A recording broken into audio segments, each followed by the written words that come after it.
ये कब की बात है, किस फतह की बात की जा रही है? ये फतह मक्का की बात है। हालांकि एक साल पहले हुजूर पाक सल्लल्लाहु ताला अलैहि वसल्लम उम्रा के लिए आए, लेकिन मक्का के कुफ़ार और मुशरिकीन ने आपको उम्रा करने से रोक दिया, मक्का में अंदर आने नहीं दिया। 35 किलोमीटर दूर ही रसूल पाक सल्लल्लाहु ताला अलैहि वसल्लम और उनके साथ तकरीबन 1400 सहाबा थे, सबका रास्ता रोक लिया। ये सन 6 हिजरी की बात थी। ये हुदैबिया के मुकाम पर हुजूर सल्लल्लाहु ताला अलैहि वसल्लम को रोक दिया गया। फिर उसके बाद एग्रीमेंट हुआ, सुलह हुई दोनों फ़रीक़ैन के बीच, मक्का वालों के और हुजूर पाक सल्लल्लाहु अलैहि वसल्लम के। मैंने इससे कबल भी ये सुलह हुदैबिया की बात आप तक पहुंचाई है और मैंने शायद तफसीर में भी इसको अर्ज़ किया है। उसमें एग्रीमेंट में ये था कि आप इस साल उम्रा नहीं करेंगे और एहराम यहीं से उतार करके वापस जाएंगे। बहुत सारी उसमें शिकें थी एग्रीमेंट में जो लिखी गई थी सुलहनामे पर। वो ये थी कि मक्का से अगर कोई मदीने भाग करके आए तो आप उसे वापस हमारे हवाले करेंगे, लेकिन मदीने से कोई आया हमारे पास तो हम उसको वापस नहीं करेंगे। ये सब ज़ोर ज़बरदस्ती वाली शिकें थी और सब पर रसूल करीम सल्लल्लाहु ताला अलैहि वसल्लम को वो सुलहनामे पर दस्तखत करवा रहे थे।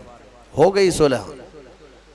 नबी पाक सल्लल्लाहु ताला अलैहि वसल्लम के सहाबा जो है कशमकश में थे कि ऐसे इन कुफ़ार और मुशरिकीन से दब के क्यों सुलह की जा रही है, क्या हमारी ताकत नहीं? जब हम 313 थे तब इनके परखचे उड़ा दिए, आज हम 1400 की तादाद में और करीब आए हैं, इनकी ईंट से ईंट बजा देंगे, इनके दांत खट्टे कर देंगे। सहाबा में जोश था लेकिन मना था कि जंग की गरज से आए नहीं थे। तो जब रसूल पाक सल्लल्लाहु ताला अलैहि वसल्लम वापस जाने लगे मदीने तैयबा, मेरे अजीज़ों, ये 6 हिजरी की बात है। अल्लाह तबारक व तआला ने अपने हबीब पाक सल्लल्लाहु अलैहि वसल्लम पर यह सूरह उतारी, सूरह फतह। ऐ महबूब, हमने आपको रोशन फतह अता फरमाई, जबकि बज़ाहिर वहाँ क्या लग रहा था? सुलह। दब करके सुलह हुई, उम्रा करने नहीं दिए, मक्का जाने नहीं दिए, बीच रास्ते से वापस भेज दिए।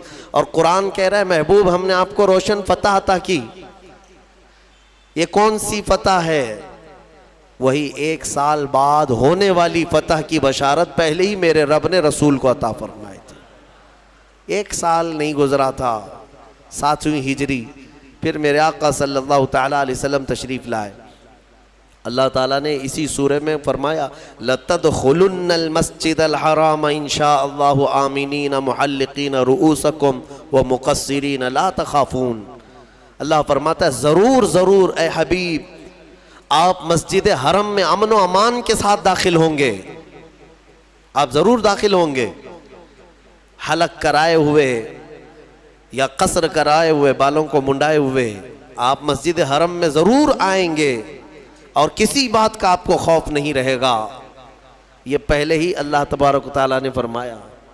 जबकि हालात कैसे थे? कुफ़ार मक्का तने हुए थे, कोई करीब आने नहीं देता, लेकिन मेरे मौला ने वादा फरमाया कि ज़रूर आप मस्जिद हरम में दाखिल होंगे अमन व अमान के साथ। और अल्लाह ने अपना वादा सच कर दिखाया। 1 साल में ही नबी मुकर्रम सल्लल्लाहु ताला अलैहि वसल्लम अपने सहाबा के साथ फिर मस्जिद हरम में दाखिल हुए।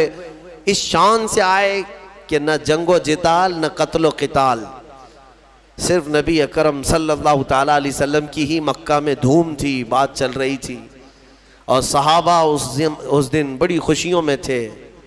और मेरे अजीज़ों, वो दिन भी कौन सा था? 20 रमज़ानुल मुबारक का था। रमज़ान की 20 तारीख को मक्का मुकर्रमा की फ़तह का वो अज़ीम दिन है। तो इस सूरह फ़तह में अल्लाह ताला ने अपने हबीब पाक सल्लल्लाहु ताला अलैहि वसल्लम को पहले ही ख़बर फरमा दी। इसमें एक बैत का भी ज़िक्र आया है इस सूरह में।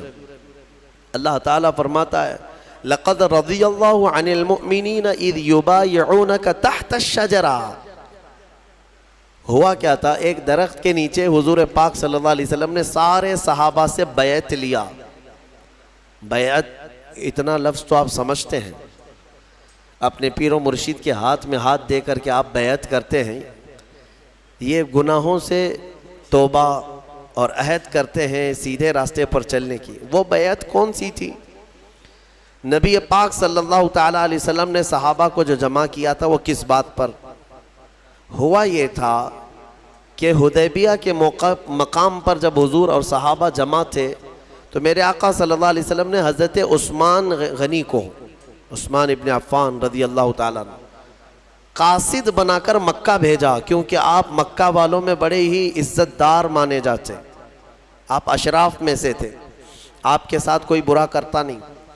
तो आपको भेजा गया था कि आप जाएं मक्का के अहवाल देख कर के आएँ, वहाँ वो लोग क्या क्या मीटिंगें कर चुके हैं या क्या हालात हैं।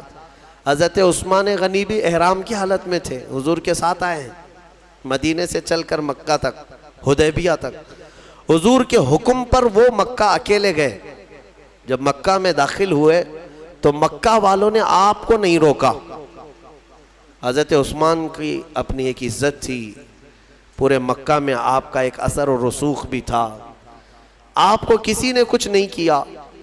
आप हालात देखने के लिए मक्का गए, हरम शरीफ के करीब गए, तो वहाँ के जो बड़े बड़े सरदार थे कुरैश के और जो दुश्मन थे, उन सबों ने कहा उस्मान हम तुम्हारी बड़ी इज्जत करते हैं पहले से भी, अब तुम आए हो एहराम की हालत में तो हम सिर्फ तुम्हें इजाज़त देते हैं, तुम अपना तवाफ़ कर लो और चले जाओ, तुम काबे का तवाफ़ कर लो और चले जाओ। हज़रत उस्मान गनी मस्जिद हरम के बाहर खड़े रहे, कहा कसम रब्बे जुल जलाल की, मौत आएगी बग़ैर नबी के तवाफ़ नहीं करूँगा, हुजूर पाक सल्लल्लाहु ताला अलैहि वसल्लम के बग़ैर मैं तवाफ़ नहीं करूँ। वहाँ तक एहराम की हालत में जा कर के भी तवाफ़ किए बग़ैर वापस आए। अभी हुआ ये कि उनकी बहस चल रही थी मक्का वालों के साथ, किसी ने यह अफवाह उड़ा दी, अफवाह उड़ाई कि उस्मान इब्न अफ़्फ़ान का कत्ल हो गया। तो यहाँ पर सहाबा कराम में भी ये बात फैल गई, क्योंकि कासिद को, तर्जुमान को, एम्बेसडर को मारना बहुत बड़ा जुर्म पहले भी था आज भी है, कासिद को नहीं मारा जा सकता। तो हुजूर पाक सल्लल्लाहु अलैहि वसल्लम की तरफ से वो कासिद थे, और यहाँ सहाबा में ये सब अफवाह फैल गई कि हज़रत उस्मान इब्न अफ़्फ़ान का कत्ल हो गया, कत्ल हो गया।